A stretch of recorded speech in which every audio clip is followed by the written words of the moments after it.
Aujourd'hui, je vais te parler des 4 étapes à l'achat d'un terrain pour construire.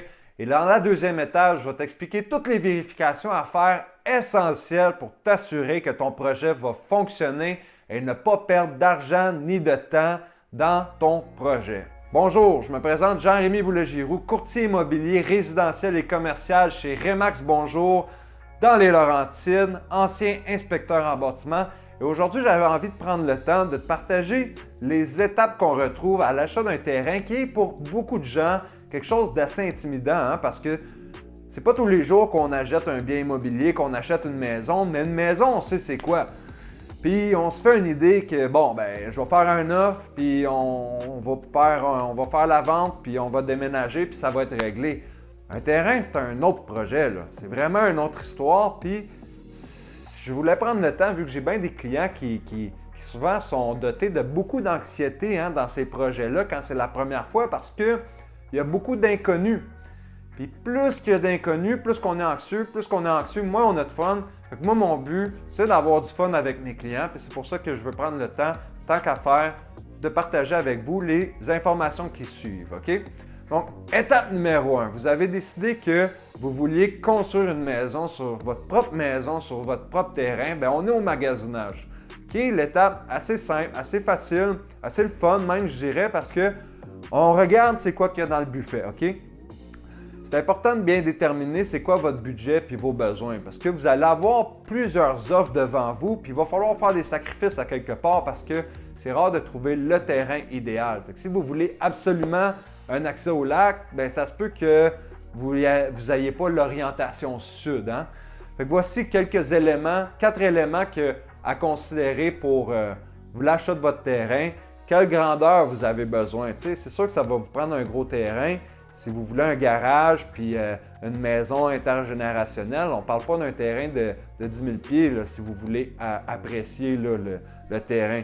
Une autre chose que vous voulez vous familiariser, c'est quelle ville ou quelle région vous voulez acheter, mais surtout pourquoi. Parce que c'est sûr, si vous allez dans des places comme Sainte-Lucie, Sainte-Marguerite, Saint-Adolphe, c'est pas comme en ville. En ville, quelque chose à 30 minutes de route, c'est loin. Mais n'importe quoi à 30 minutes de route quand vous habitez dans ces endroits-là, ben c'est plus si loin que ça. Fait qu'il faut prendre en compte qu'il va falloir s'adapter à ce mode de vie-là. L'autre chose que je dirais, c'est quoi qui est le plus important? C'est aussi important que ça, un accès au lac, ou si la municipalité elle a une plage publique, ça fait la job pour les 2 semaines qu'on se peut se baigner. Ou ben donc, est-ce que c'est si important que ça de payer la prime pour avoir un bord de lac parce que c'est 2 à 3 fois plus cher? Ou si j'ai un accès, ça fait, ou un lac, c'est pas tant important, mais si je pourrais ne pas avoir de voisins, c'est vraiment cool. Mais ça va être plus facile après si vous établissez vos priorités d'avance, de peser sur la cachette quand l'opportunité va se présenter. L'orientation du soleil aussi, je trouve que c'est une bonne chose à prendre en considération parce que je trouve que le soleil, la lumière, ça va avoir un énorme impact non seulement sur la façon que vous allez profiter de votre terrain, mais aussi sur la valeur de votre maison en final parce que d'être capable de vous orienter, d'être capable de dire que votre maison a beaucoup de soleil, personnellement, j'accorde beaucoup plus de valeur à ça qu'une maison qui est tout le temps à l'ombre parce qu'elle est en bas d'une montagne puis le soleil est tout le temps en arrière de la montagne. Mais bon, ça c'est des cas un peu plus spécifiques. Deuxième étape à faire, vous avez trouvé 3 terrains qui font votre affaire ou juste un. Bien, il y a des vérifications que vous pouvez faire d'avance puis que je vous recommande de faire d'avance parce que quand vous faites une promesse d'achat, c'est pas toujours évident d'en ressortir. Mais si vous avez un bon courtier, vous savez quoi mettre dans les clauses qui vous protègent si votre projet est... S'il y a un élément important qui va vous bloquer dans votre projet, vous voulez avoir la possibilité de sortir de cet achat-là.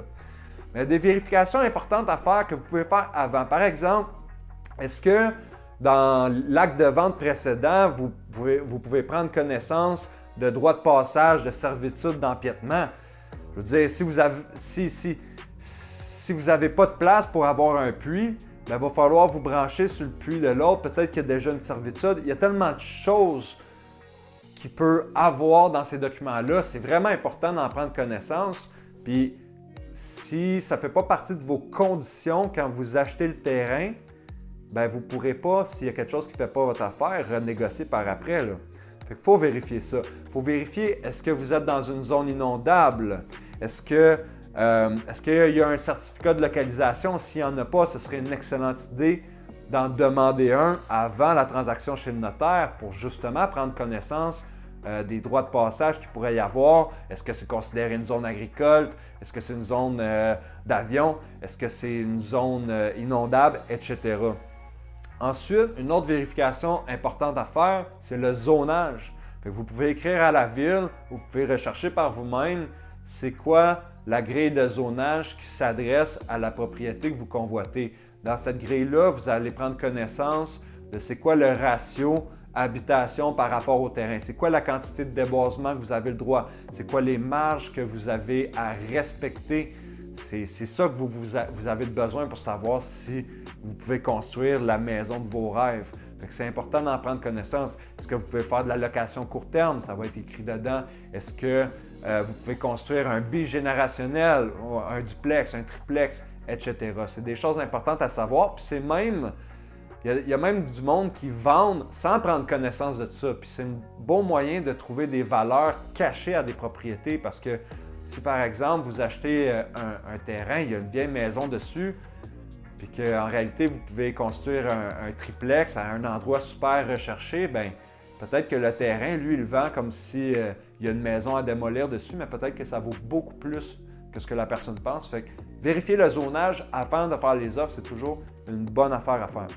Troisième étape, on va faire l'offre, tout simplement. Dans cette offre-là, on va mettre comme condition générale de s'assurer avec la ville que oui, c'est permis de construire le type de bâtiment. Fait que l'idéal, c'est de déjà avoir votre plan de construction. Mais aussi, on va mettre une clause de test de sol.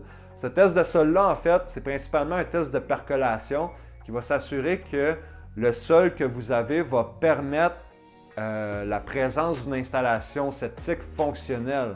Parce que ce n'est pas tous les sols qui peuvent accueillir une installation septique sans avoir des risques de contamination. Fait que c'est une pratique hyper courante, hyper nécessaire si vous voulez obtenir un permis de construction.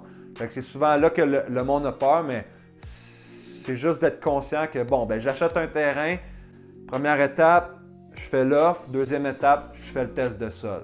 Après ça, on passe à la transaction, on s'en va chez le notaire, puis il vous reste juste à demander vos permis. Quel permis vous allez avoir besoin? Mais ça dépend, est-ce que vous êtes en ville, est-ce que vous êtes en nature, mais vous pouvez vous attendre au permis de construction, vous allez avoir besoin d'un plan d'implantation fait par un arpenteur géomètre qui va dire, bon, ben voici la maison qu'on veut construire et voici où on veut la mettre. Vous allez avoir besoin de permis de raccordement si vous voulez vous connecter aux égouts ou d'avoir un permis pour installer votre puits ou les installations septiques.